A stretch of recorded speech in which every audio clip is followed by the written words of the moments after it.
안녕하세요, 자본주의 코드입니다. 안녕하세요, 닥터 훈입니다. 오늘도 닥터님 나오셨으니까 부동산 컨텐츠 지금 본격적인 하락장인 것 같습니다.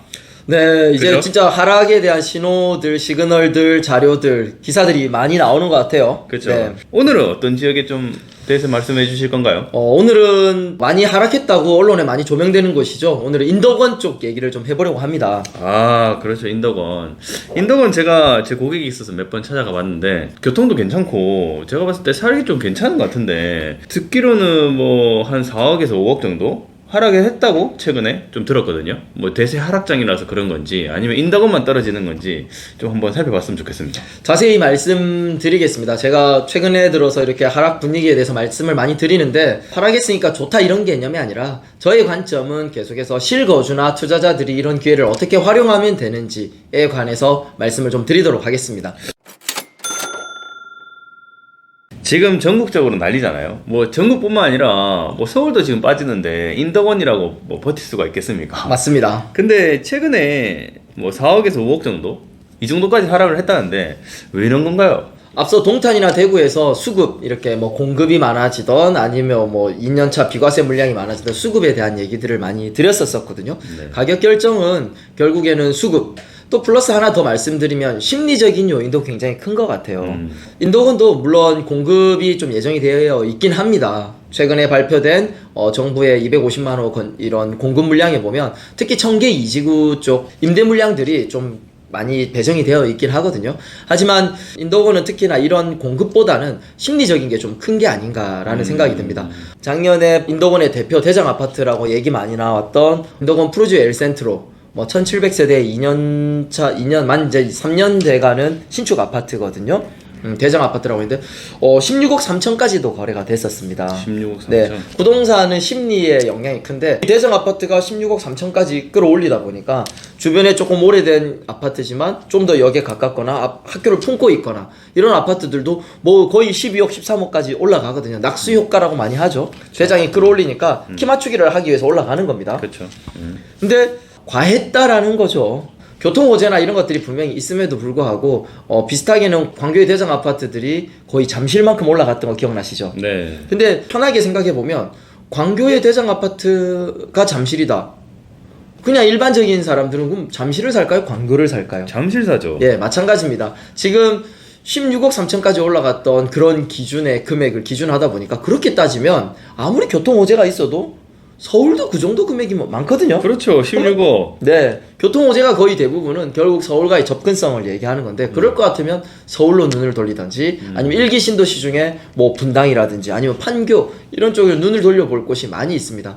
한마디로는 너무 많이 올랐다라는 겁니다. 너무 많이 올라서 조금 제자리를 좀 빠르게 찾아가는 게 아닌가라는 생각이 들고 그 16억 3천까지 거래되었던 푸르지 엘센터는 최근 거래를 보니까 거의 11억 9천까지 됐거든요. 그러면 11억 9천. 네, 거의 뭐 한 4억 4천 정도 실거래가 기준으로 빠지다 보니까 4억이 빠졌다, 5억이 빠졌다 이런 기사들이 연일 나오고 있는 것 같습니다. 하지만 이런 것들이 전부를 대변할 수는 없다. 그래서 이 속에서도 기회를 찾아야 된다 이런 말씀을 또 드리고 싶습니다. 그렇군요. 어쨌든 간에 뭐 이렇게 오른 이유가 있을 것 같아요. 네. 그러면 이제 뭐 인덕원이 지금 이만큼 올랐다가 다시 한 4억 정도 빠지면서 실거래가 되고 있는데 이제 인덕원은 실거주로 끝인가요?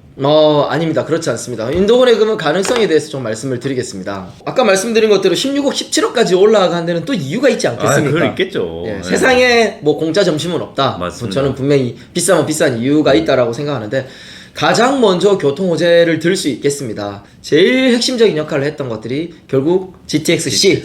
예, GTX-C의 노선이 인도군에 확정이 되면서 불난집에 기름 붓듯 쫙 올라갔었죠. 그래서 올라갔었고 실제로 GTX-C는 진행 예정이며 현대건설이 우선 협상 대상자로 지정이 돼서 지금 이제 착수에 들어갔습니다. 그리고 이번 정부에 들어서 어떻게 보면 수도권의 이런 광역교통망을 굉장히 강하게 추진하고 있다는 걸 알고 계시죠. 그래서 네. 진행이 될 것 같습니다. 이렇게 된다라고 하면 인덕원은 GTX-C를 타고 삼성역과 뭐 서울역까지 굉장히 빠른 속도로 뭐 거의 20분대 이내로 서울을 누릴 수 있다라는 거는 굉장히 좋죠. 20분요? 그렇죠.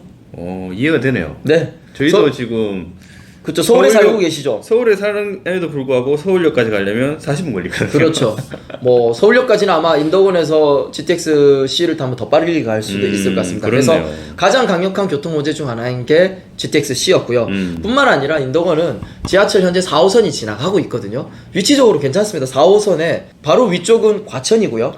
바로 아래쪽은 평촌입니다. 아, 과천과 평촌 사이에 인덕원 뿐만 아니라 인동선이라고 하는 뭐 인덕원과 동탄의 복합 전철들 그리고 월판선 월곡과 판교의 전철들이 지나가서 인덕원 자체가 이렇게 쿼드로플 역세권이 될 것 같습니다. 교통의 중심지가 될 수 있다. 그렇죠. 어쩌면 경기 남부권의 교통의 중심지 굉장히 어떻게 보면 가능성들을 높게 평가할 수 있고요. 뿐만 아니라 이렇게 쿼드로플 역세권이 복합 환승센터 초고층 상업시설과 지하로서 이렇게 복합 환승센터로 만들어져서 이렇게 되면 결국 사람들이 지나가는 곳이 되는 거거든요. 아마 경기 남부의 교통 핵심지 역할을 할 수 있지 않나라는 생각이 들고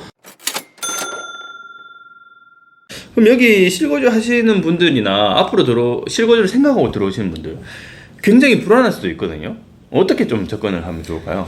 부동산 폭등기 직전이었대 2013년도 자료를 찾아보시면 그때는 뭐 집값의 50%가 떨어진다 앞으로 부동산은 끝났다 이런 자료가 엄청나게 많았거든요. 근데 어떻게 됐을까요? 그로부터 한 2, 3년 뒤인 2015년부터는 뭐 본격적으로 부동산 상승기가 나타났단 말이죠. 지금 보면 뭐 인구수가 줄어든다, 집이 너무 많다 이런 얘기들은 과거에도 계속해서 반복했던 얘기들입니다. 뭐 그런 것들을 좀 접어두고 앞서 말했던 호재들을 중심으로 실거주 전략은 명확합니다. 이 내에서도 20%가 떨어진다라고 하면 프루조 엘센트로 같은 경우는 사실 거기서 제일 최근에 지어지고 대단지이며 제일 고급 아파트거든요. 가보면 제일 잘 지어놓은 차세대 아파트라는 거죠. 근데 똑같은 20%라고 하더라도 얘는 더 떨어진단 말이에요. 그러면 뭐 20년 이상 된 구축 아파트 사셨던 분들은 조금의 투자금을 얹어서 대출을 좀 더 끼거나 아니면 종잣돈을 좀 더 추가하셔서 이번 기회에 좀 더 신축 아파트를 갈아탄다거나 아니면 물론 이런 대장 아파트라고 하더라도 기존의 구축 아파트들이 대부분 학교에 가깝다거나 교육 인프라가 더 좋은 경우가 많아요. 그러면 이런 상황들을 따라서 실거주는 철저하게 본인의 목적 위주로 편성을 하셔야 됩니다. 그래서 회사에 가까운 교통이 가깝거나 아니면 내 자녀들의 교육을 시키기 환경 교육 인프라가 좋거나 아니면 나는 좀 더 녹지 공간이나 쇼핑 공간이 중요하다. 거기에 맞춰서 이동을 하시면 될 것 같습니다. 그리고 투자자들이라면 금리가 높아지면 대출을 끼고 사는 건 조금 어려워요. 그렇죠. 근데 이렇게 어떻게 보면 어느 정도 현실화된 가격이 있는 곳들은 전세를 끼고 가기가 굉장히 좋거든요. 맞아요. 전세는 제가 누차 얘기하지만 무이자 레버리지입니다. 맞습니다. 무이자 차입금이거든요. 이자를 안 내도 돼요. 근데 내가 여기 꼭 들어가서 살아야 될 분이 아니라면 전세를 끼고 사두는 것도 미래 가치를 확보하는 데 있어서는 굉장히 좋습니다. 현지 부동산들의 말을 들어보면요. 실제로 최근에는 거래 심리는 많이 떨어졌고요.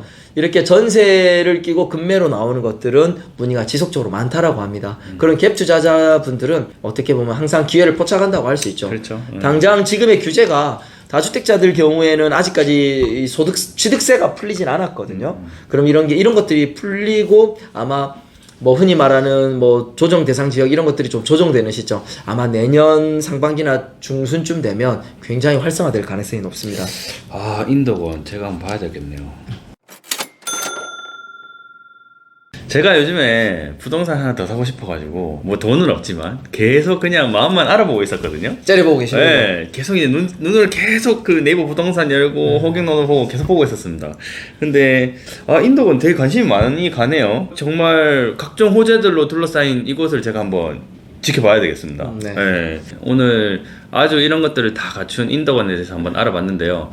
다음은 더 좋은 지역으로 한번 찾아뵙고 더 자세한 이야기 좀 부탁드리겠습니다. 알겠습니다. 네, 저희는 다음번에 더 좋은 내용으로 찾아뵙겠습니다. 감사합니다.